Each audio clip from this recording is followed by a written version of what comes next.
एक ही है, राहुल गांधी की कठिनाई।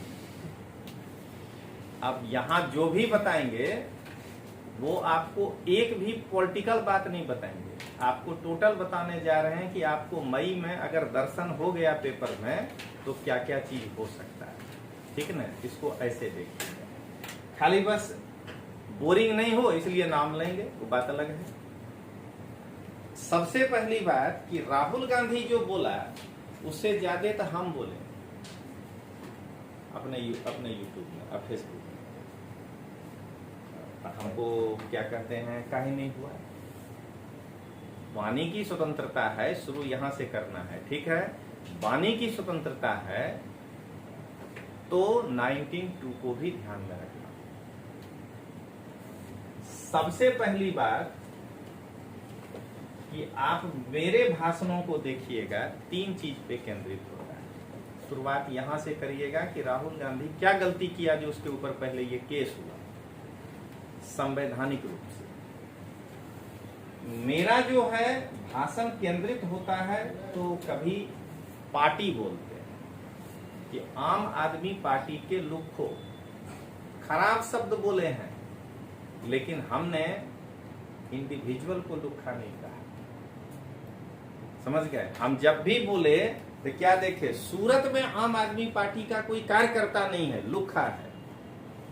क्या देख रहे हैं, पार्टी को जब आप बोल रहे हैं तो वो बयान राजनीतिक माना जाता है, तो उस बयान में मुश्किल किसी को पता, ये पहला चीज। दूसरा, क्या हम कभी किसी व्यक्ति पर फायर किए तो उसके समाज को बोले कि ये समाज गलत है। हम हमेशा अरविंद केजरीवाल बोलते हैं, हम हमेशा मनीष सिसोदिया बोलते हैं, और हम हमेशा ईशुदान गढ़वी बोलते हैं, समझ गए। हम कभी भी ये नहीं कहते हैं कि गढ़वी समाज या केजरीवाल का वैश्य समाज, ये बहुत खराब बात है अगर आप बोल रहे हैं। और आप देख लीजिए कि हम अपना जो पर्सनल रजनीश कुमार सिंह वाला उसका डीपी चेंज किए हैं कि देखिएगा, मेरा डीपी आपको भी दिखाएंगे, उसमें लाइन लिखा हुआ है कि कोई जरूरी नहीं है कि आपका जन्म किसी समाज में हो गया है तो आप प्रतापी ही होंगे, कि मैंने आप अगर किसी प्रतापी समाज में जन्म लिए हैं तो आप स्वयं प्रतापी होंगे।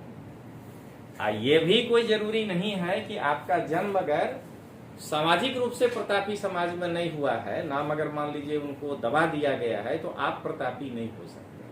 मेरा डीपी का स्लोगन देखिए। तो सबसे पहली बात कि यही डिफॉर्मेशन का केस अरविंद केजरीवाल भी झेला था, वो इतना बड़ा मामला क्यों नहीं बना। जो राहुल बोला वही केजरीवाल बोला था अरुण जेटली के बारे में, बल्कि इससे खराब बोला। तो क्या देख रहे हैं, जीवन में याद रखना है कि अपना स्टेटमेंट बस इस पर कंसंट्रेट करिए, समझ गए। अगर किसी के बारे में बोल रहा है, इसने एक जाति के बारे में, भले मुंह से निकला है मोदी, आपने जब तक नरेंद्र मोदी कहेंगे तब तक मामला व्यक्तिगत होगा। इसलिए अब तो कोई मोदी केस कर सकता है ना, अब नरेंद्र मोदी ही केस करेगा ये जरूरी नहीं है, तो केस पूर्णेश मोदी की है। बात उसको पॉलिटिकली नहीं देखना है, आपको हमेशा क्या समझा रहे हैं। अभी हम लोग देखेंगे ये अपने प्रश्न के हिसाब से कि सबसे पहली बात कि डिफॉर्मेशन का केस 19(2) के उल्लंघन पर होता है, ये आपको पहला ध्यान रखना है, ठीक है। तो वाणी की स्वतंत्रता 19(1)(a) है, लेकिन अगर आप 2 का उल्लंघन करते हैं तो आपको वाणी की स्वतंत्रता नहीं मिलेगी। ये पहला क्वेश्चन बना। अब आज जो देख रहे हैं प्रैक्टिकल क्वेश्चन बन रहा है, तो डिफॉर्मेशन के केस में कितने साल का सजा दिया जा सकता है। अगर आप मानहानि में फंस गए तो उसमें सजा का कोई उल्लेख नहीं, सॉरी बोलने पर भी माफी दिया जा सकता है, समझिएगा बात। वो भी एक सजा ही हुआ कि जज साहब कहेंगे आपको कि मेरे सामने माफी मांगो इस कोर्ट परिसर में, तुमको हम मुक्त कर देंगे। तो एक तरह का सजा ही हुआ कि आप जो है ध्यान दीजिएगा, अगर आप कहीं भी अपने पापा मम्मी रिश्तेदार में किसी को सॉरी बोले हैं तो आपको कंपेल नहीं किया गया।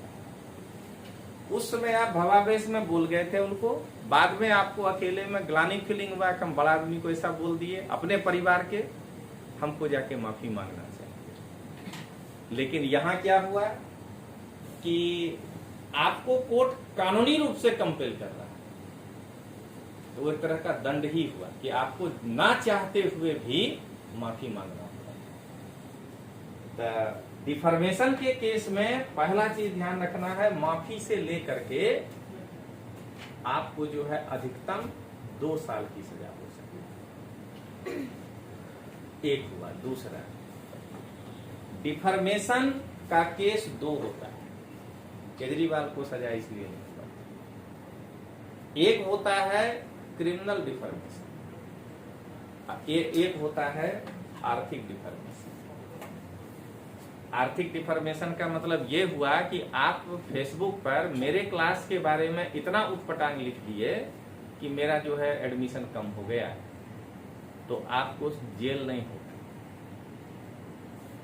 तब कोर्ट जो तय करेगा ना कि नहीं, आपको एक एग्जांपल की 1 करोड़ देना पड़ेगा, तो आपको 1 करोड़ दे देंगे तो आपको जेल नहीं होगा। लेकिन नहीं देंगे तब फिर सीआरपीसी की धारा 2 के तहत 1974 में कि जो राशि तय किया जाता है कोर्ट के द्वारा, आप नहीं दे पाएंगे तो क्या सजा होता है, फिर उसके तहत सजा होगा। लेकिन अगर आप पैसा दे दिए तो आर्थिक डिफॉर्मेशन वहीं सुलझ गया। तो केजरीवाल के ऊपर अरुण जेटली साहब आर्थिक डिफॉर्मेशन का केस ये पहला सुना। इनके ऊपर हुआ था क्रिमिनल डिफॉर्मेशन। आर्थिक डिफॉर्मेशन में अगर आपको सजा हो भी जाता है तो 2 साल नहीं बोलेगा, पैसा बोलेगा पहले। इसीलिए आप पर जन प्रतिनिधित्व कानून लागू नहीं होगा या आर्टिकल 102 लागू नहीं होगा, क्योंकि वहां ये नहीं लिखा है कि आपको कोई पैसा के लिए डिफॉर्मेशन करेगा तो भी सदस्यता चली जाएगी। 2 दिन से कोई पढ़ा है आपको ऐसे? आप देखिए कि वहां क्या क्या स्टेटमेंट परीक्षा में आ सकता है। क्रिमिनल डिफॉर्मेशन जैसे किया आपको, वैसे ही अब अगर सजा, अभी 2 साल नहीं करना है, अब अगर वो सजा मिल जाए जिसके तहत आपकी सदस्यता जा सकती है तो आपकी सदस्यता जाएगी।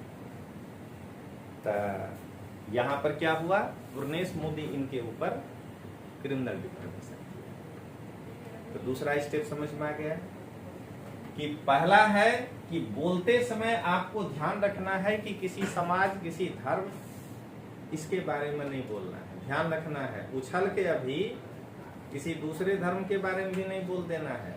20 साल बाद सत्ता नहीं रहा तो पुराना केस भी खुलता है, ये ध्यान रखिएगा। इसीलिए जो है कभी भी ऐसा नहीं करना है कि आप उछल के अभी एकदम उत्साह में बोल गए और कहीं राज पलटा तो आप पकड़ाइएगा, देखिएगा कहेगा कि इस आदमी को इतना साल पुराने केस में जो है आज पुलिस समन भेजा है। तो ये हो गया। अब आगे बढ़े, एक स्टेप समझ में आ गया। अब अगर राहुल गांधी परसों कोर्ट में माफी मांग लेता, क्रिमिनल डिफॉर्मेशन में भी अभी मर्डर तो नहीं किया है किसी का, इसके हैसियत को देखते हुए कोर्ट कहा कि माफीनामा लिख कर दे दो, तो ये कोर्ट यहीं रफा दफा कर देगा। अब इनका सलाहकार कौन था नहीं मालूम, या नहीं तो हल्के में भी नहीं लेना है। हो सकता है आप और हम जो है सहानुभूति लेकर बैठे हैं, ये अपना पॉलिटिकल ग्राफ देख रहा हो कि हम इसी बहाने हम नहीं जीतेंगे, दीदी जीतेगी प्रियंका। कहीं ऐसा तो नहीं कि अगर ये साइड लगता तो समाज में गलत मैसेज जाता कि सही में अयोग्य है, प्रियंका को आगे कर दिया 24 के चुनाव में। कहीं ये सही मौका है कि अब क्या करें, अब तो हमको प्रियंका को आगे करना पड़ेगा, हम तो चुनाव लड़ नहीं पा रहे हैं। आप भाषण दोनों भाई बहन देंगे, भाषण देने से तो नहीं रोका जा सकता। इसीलिए वो जब सोचिएगा तो राजनीतिक लगेगा, लेकिन अपने को परीक्षा तक रहना है कि अगर ये उस दिन माफी मांग लेता तो इनको 2 साल का सजा नहीं सुना। चलिए, कोर्ट का मामला पूरा हो गया। अब आइए अपने संविधान। कल से आज तक कौवा काँव काँव कर रहा है कोचिंग के दुनिया का 102 के तहत। जो थोड़ा ज्यादा जानकार है 1021E के तहत, समझ गए? अरे 1E में लिखा है कि 2 साल का सजा हो जाएगा तो खत्म हो जाएगा। आप लेकर आए थे, पढ़े थे ना? क्या है, पढ़िए उसमें क्या लिखा है। संसद के द्वारा बनाए गए विधि के अनुसार आप जो है अयोग्य होइएगा। तो जन प्रतिनिधित्व अधिनियम में जाना है। संसद के द्वारा बनाया गया विधि वो